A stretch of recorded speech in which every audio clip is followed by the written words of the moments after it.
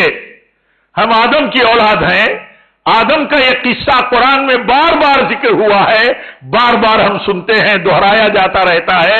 سبق اس میں کیا ہے؟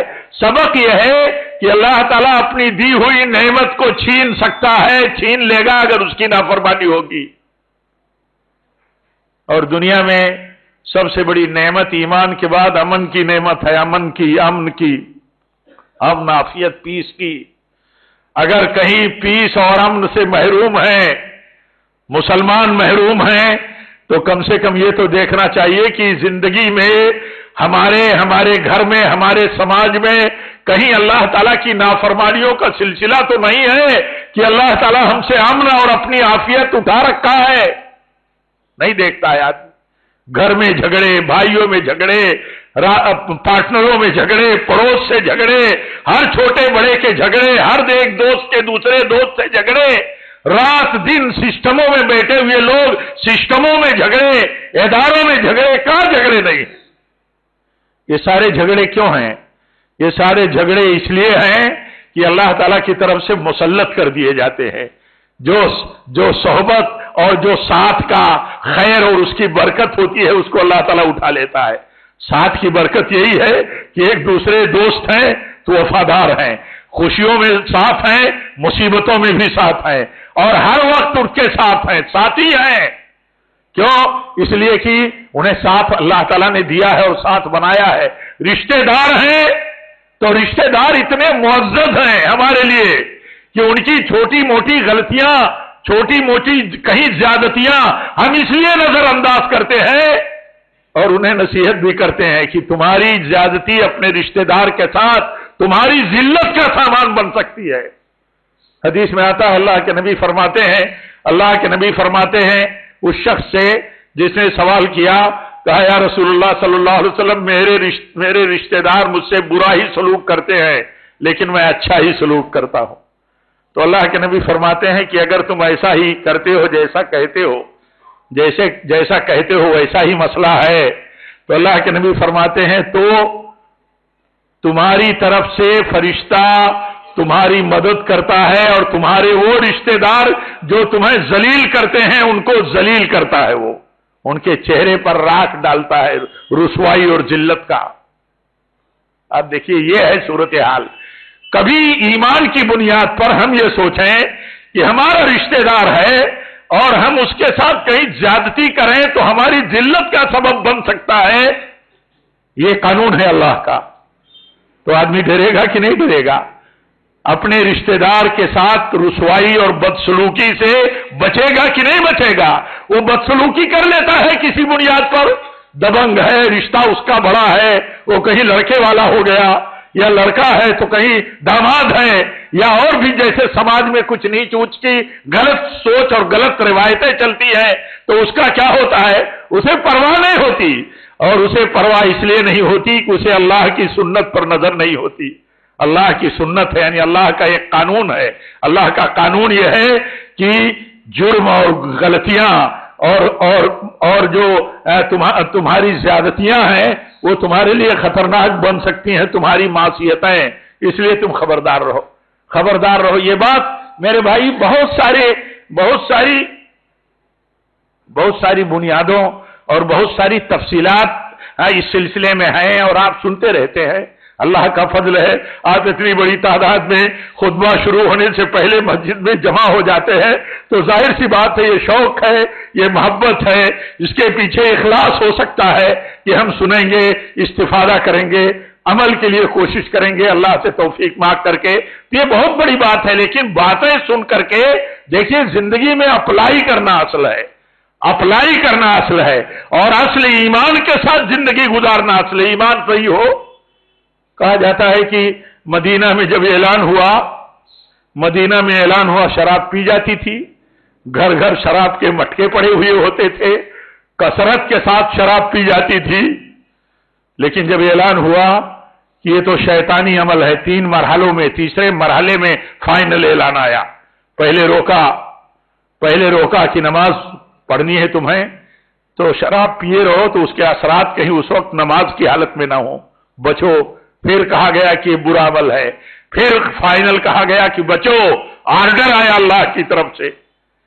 تو آپ بتائیے، شراب جیسی چیز کہ گھٹی میں داخل ہو، شراب اور نشہ جیسی چیز کہ انسان یہ سوچتا ہو چھوڑ کیسے سکتے ہیں، لیکن جس کا ایمان صحیح ہو اس کے لیے بہت آسان ہے، بہت آسان. سلف کہتے ہیں ایمان کی بنیاد مضبوط تھی، تو جب اعلان آیا کہ شراب کو اللہ نے حرام کر دیا تو اپنے ہی گھروں میں اپنے ہاتھوں مٹکوں میں بھرے ہوئے شراب کو اٹھا کر کے لوگوں میں اپنے باہر نالیوں میں اڈیل دیا، توڑ دیا کہ اللہ تعالیٰ نے حرام قرار دے دیا. تو یہ اصل چیز ہے کہ یہ کتنا ہم کمزور ہیں اللہ کے حکم اور ہدایت کے تعلق سے، کہ ہم عام طور پر یہ نہیں دیکھتے کہ اللہ اور اس کے رسول کے حکم کی فرما برداری کیا ہے. یہ ضمانت ہے، کامیابی کی ضمانت ہے. وَمَن يُطِعِ اللَّهَ وَرَسُولَهُ فَقَدْ فَازَ فَوْزًا عَظِيمًا. اللہ تعالیٰ فرماتا ہے جو اللہ اور اس کے رسول کی اطاعت و فرما برداری کرتا ہے وہ بہت بڑی کامیابی تک پہنچتا ہے، کامیاب ہے وہ. اور جو اللہ اور اس کے رسول کی مخالفت کرتا ہے اس کو بھٹکا دیتا ہے، اللہ بھٹکا دیتا ہے. اور بھٹکا ہوا آدمی جس کو اللہ بھٹکا دے، اگر توبہ نہ کرے تو کبھی صحیح راہ پر اور کبھی صحیح اپنی منزل پر نہیں پہنچ سکتا. اللہ تعالی ہم سب کو صحیح سمجھ عطا فرمائے. رب العالمین ہم سب کو نیکیوں کی برکات کو اور اسی طرح گناہوں کے برے انجام کو اللہ تعالیٰ اپنی نظروں کے سامنے رکھنے کی توفیق دے. رب العالمین جب تک ہم زندہ رہے تیرے تقوی پر رہیں، تیرے نبی کی سنت اور طریقے پر رہیں، سلف کے مسلک پر رہیں، اور جب بھی ہماری موت ہو تو اے اللہ نبی کی سنت اور طریقے پر ہو. وآخر دعوانا ان الحمدللہ رب العالمین.